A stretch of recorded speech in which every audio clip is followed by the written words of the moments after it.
aqui no nosso canal Jaboque. Vamos orar, Jesus te abençoe. Olha, eu só posso desejar que o Senhor te cubra de bênçãos.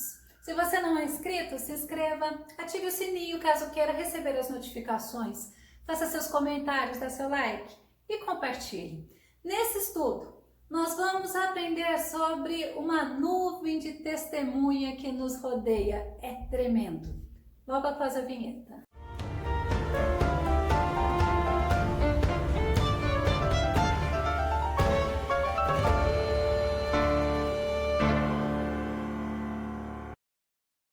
Quando nós vemos sobre essa nuvem de testemunha que nos rodeia, serve simplesmente para falar para você assim, ó, não desista da caminhada da fé. Tem recompensa. Vamos ao tema de hoje?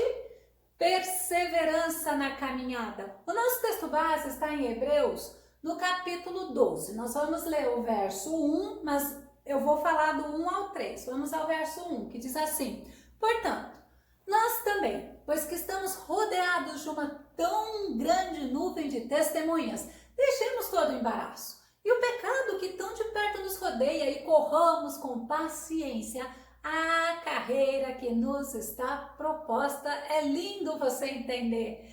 Quem que escreveu o livro de Hebreus? Você sabe me dizer? Pois é, não tem um autor definido. Muitos dizem que é Paulo, até pelo estilo literário, mas não sabemos. O livro de Hebreus, ele tem uma função que é de nos trazer palavras de incentivo para não desistirmos dessa caminhada cristã. Hebreus, no capítulo 12, verso 1, como nós lemos, fala assim: portanto, nós.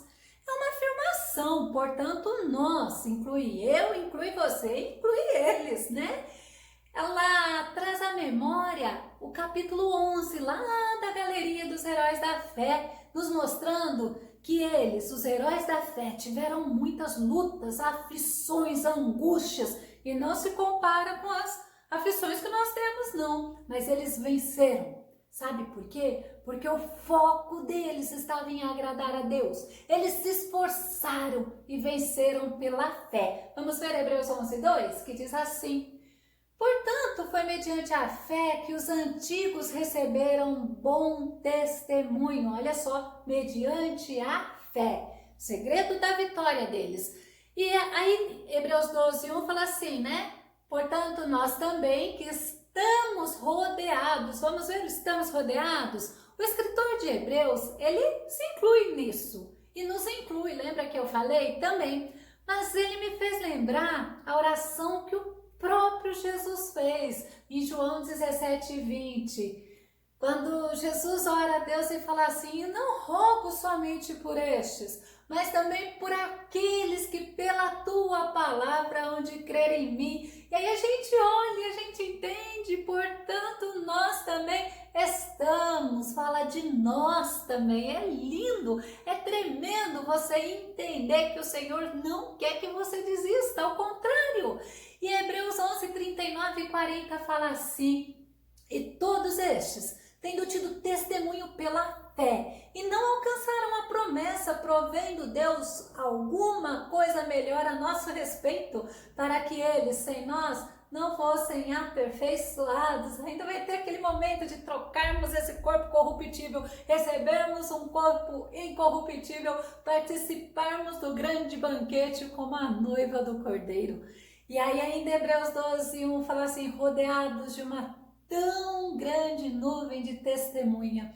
Eu confesso que a hora que eu fazia esse estudo, a presença de Deus era tão grande, de você entender que cada herói da fé, cada testemunho dado por eles, era simplesmente essa grande nuvem de testemunhas, era simplesmente os heróis da fé. Se nós olharmos na época de Hebreus 11, na época que eles viveram, que fala de Abel, que fala de Noé, Abraão, é lindo Hebreus 11, fala assim, olha, se nós olharmos para ele, e esse contexto é como se tivesse um estádio, né? E nesse estádio tivesse uma corrida. E nós, nesse momento, estivéssemos nessa corrida.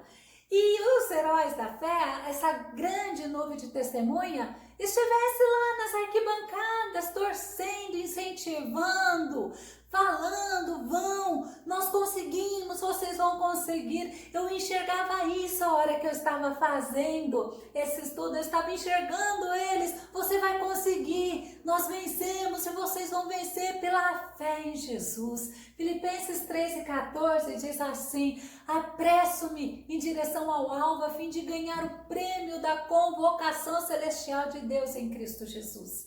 E essas testemunhas eram pessoas que alcançaram testemunho de que agradara a Deus, de que a vida deles agradava a Deus. Vamos ver Hebreus 11:5, um exemplo. Pela fé Enoque foi trasladado para não ver a morte e não foi achado, porque Deus o trasladara, visto como antes da sua trasladação alcançou testemunho de que agradara a Deus. Quantos heróis a gente vê sendo testificado lá em Hebreus 11 de que agradou a Deus?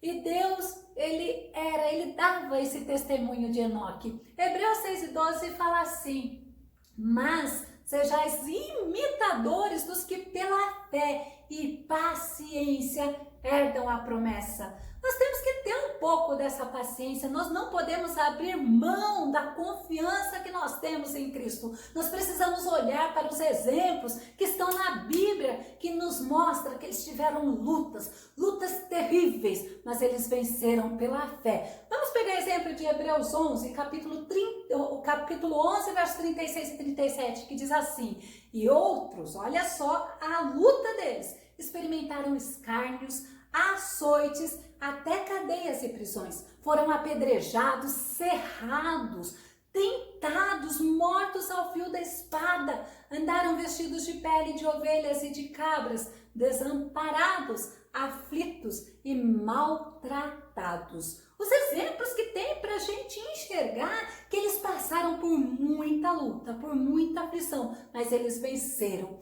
E essa nuvem de testemunha deixaram seus próprios testemunhos de fidelidade a Deus e testificavam da fidelidade de Deus. 1 Coríntios 10:13 diz assim: não veio sobre vós tentação, Paulo falando, senão humana, mas fiel é Deus, que não vos deixará tentar acima do que podeis. Antes, com a tentação dará também o escape, para que a possais suportar.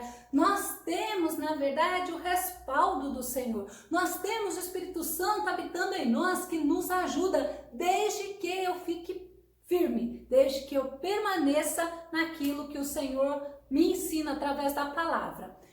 Nós precisamos tomar os heróis da fé como nosso exemplo. Nós precisamos tomar os apóstolos como os nossos exemplos. Vocês viram, por exemplo, os apóstolos? Todos foram mártires, mas não desistiram. Tiago 5, 10 e 11 diz assim: irmãos, tomai como exemplo de paciência e perseverança a atitude dos profetas. Gente, porque lembra de Ezequiel? Lembra de Jeremias? Lembra de Isaías? Vamos olhar os profetas, e Tiago traz isso, que pregaram em nome do Senhor diante do sofrimento. É fácil? Eu quero ser missionário, mas eu quero ir para os Estados Unidos, ou eu quero ir para um lugar assim que vá me acolher, que vá... Não é só isso. Olha no caso dos profetas. Em Hebreus 12:1, ele ainda, vamos continuar o versículo, e fala assim, então nós temos que deixar todo embaraço. O que é esse embaraço? É qualquer fato, qualquer coisa que dificulta, que me impede ou que me atrapalha nessa corrida para o alvo. Esse embaraço pode ser muita coisa. Pode ser pensamentos, pode ser sentimentos, pode ser, como diz a palavra de Deus, né? Tudo aquilo que faz eu errar o alvo.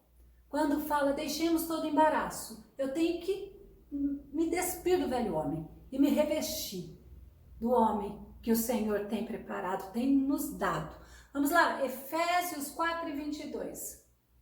Quanto à antiga maneira de viver, olha só, fostes instruídos a vos despirdes do velho homem que se corrompe por desejos enganosos e nos traz embaraço. Às vezes eu posso estar embaraçado com alguma coisa que eu estou fazendo aqui. Muitas das vezes até enganado, achando que eu estou agradando a Deus, eu estou fazendo para agradar o homem ou até a mim mesmo. Efésios 4,17 fala assim: sendo assim eu vos afirmo, e no Senhor insisto, olha Paulo falando, para que não mais viveis como os gentios, que vivem na inutilidade dos seus pensamentos. Então nós temos que vigiar, nós temos que deixar tudo aquilo que está sendo peso para a gente. Está sendo peso, então eu tenho que andar segundo a palavra de Deus. Colossenses 3,8, e Paulo fala ainda assim, ó, mas agora, livrai-vos de tudo isto. Olha o que é.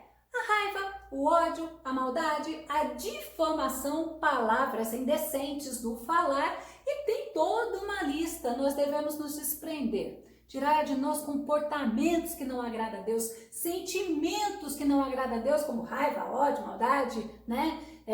Comportamento de ficar falando mal do outro e pensamentos que desagradam a Deus, tudo que nos afasta de Deus, tudo que torna assim difícil a nossa caminhada com Deus, nós devemos nos desprender. Em compensação ainda, Hebreus 12:1 fala assim, ó, e o pecado que tão de perto nos rodeia. Nunca se esqueça, você tem um adversário que quer tirar você dessa caminhada cristã. Gênesis 4:7 nos traz um entendimento melhor. Deus fala para Caim, se bem fizeres, não é certo que serás aceito? Se bem fizeres ao Senhor, né? E se não fizeres bem? O pecado jaz à porta, e sobre ti será o seu desejo, mas sobre ele deves dominar. Vamos ver outra versão que diz assim, se procederes bem, não é certo que serás aceito? Entretanto, se assim não fizeres, sabe que o pecado espreita a tua porta e deseja destruir-te, cabe a ti vencê-lo. Então o Senhor ele nos adverte, pecado não é brincadeira, não existe pecado, pecadinho e pecadão. O que existe é você agradar e desagradar a Deus. Então eu tenho que estar atento, eu preciso estar atento, eu preciso combater. Aí Hebreus 12:1 ainda fala assim, e corramos com paciência a carreira que nos está proposta. Eu não posso estar acomodada, eu não posso estar sossegada como se nada tivesse acontecendo. Sabe por quê? Porque tem almas indo para o inferno, porque tem pessoas precisando de ajuda, porque tem pessoas precisando ouvir o Evangelho. E o 1 Coríntios 9:24 e 25, Paulo diz assim, não sabeis vós que os que correm no estádio, lembra essa cena de estádio? Todos, na verdade, correm, mas um só leva o prêmio. Ó, que diferença aí, ó. Correi de tal maneira que o alcanceis. E todo aquele que luta de tudo se abstém. Eles o fazem para alcançar uma coroa corruptível. Nós, porém, uma incorruptível. E o mais gostoso é que nesta corrida, nesta caminhada cristã, nós devemos um ajudar o outro para todos conseguirmos chegar diante de Deus. Só que nós sabemos que muitos, como diz a palavra, apostatarão da fé, né? E fala assim, corramos com paciência que nos está proposta. Vamos ver Hebreus 6:15 para a gente entender? Sendo assim, olha só, havendo Abraão esperado com paciência certeira, alcançou a promessa. A vida de Abraão é uma vida muito interessante, que nos fala sobre paciência, sobre confiança, sobre perseverança. Sabe, ao invés de você ficar aí pensando no nada, pega a palavra. Vai, começa a ler a Bíblia, você vai ver quanto você vai crescer, quanto vai te amadurecer espiritualmente. Hebreus 10:35 nos diz assim, portanto, não abandoneis a vossa confiança, pois nela há grandioso galardão. Essa confiança que nós temos no Senhor, essa confiança que o diabo quer fazer a gente perder. Lucas 21:19, o próprio Jesus fala assim, é na vossa perseverança que confirmais a salvação da vossa alma. Tem que ser perseverante. Aquele que for fiel até o fim será salvo. É assim que a Bíblia nos ensina. Hebreus 12:2. Então vamos lá. Olhando para Jesus, autor e consumador da fé, o qual pelo gozo que lhe estava proposto suportou a cruz, desprezando a afronta e assentou-se à destra do trono de Deus. Olhando para Jesus, nós temos que estar com os nossos olhos fixos em Jesus. Sabe por quê? Olha o que diz Hebreus 11:26. Tendo por maiores riquezas o vitupério de Cristo do que os tesouros do Egito, porque tinha em vista a recompensa. Está falando sobre Moisés. Assim como Moisés teve por maior riqueza as coisas espirituais, nós também. Nós temos o que aconteceu, o nosso exemplo maravilhoso, tremendo, nos concedendo graça, nos concedendo salvação, nos concedendo acesso diante de Deus.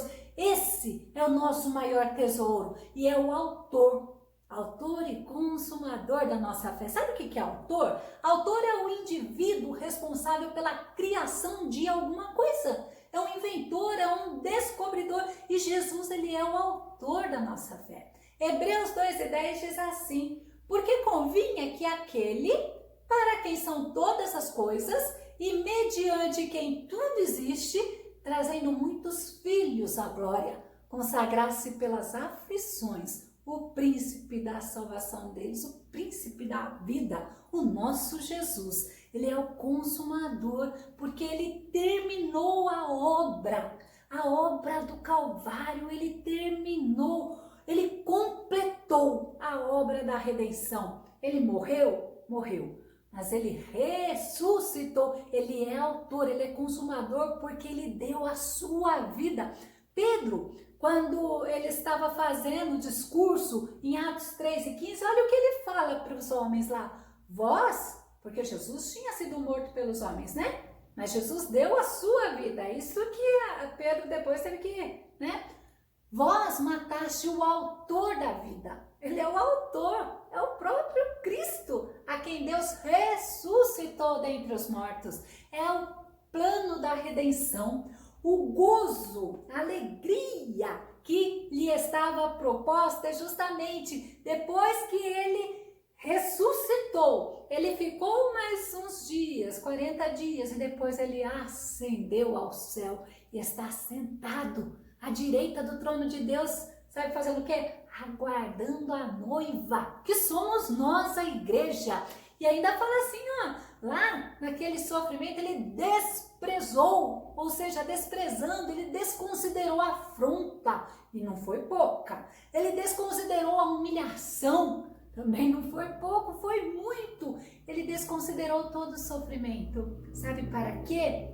Para que hoje nós pudéssemos estar tendo essa liberdade, tendo acesso ao trono da graça e depois participarmos como noiva daquele grande evento do arrebatamento da igreja. Glória a Deus. Vamos concluir.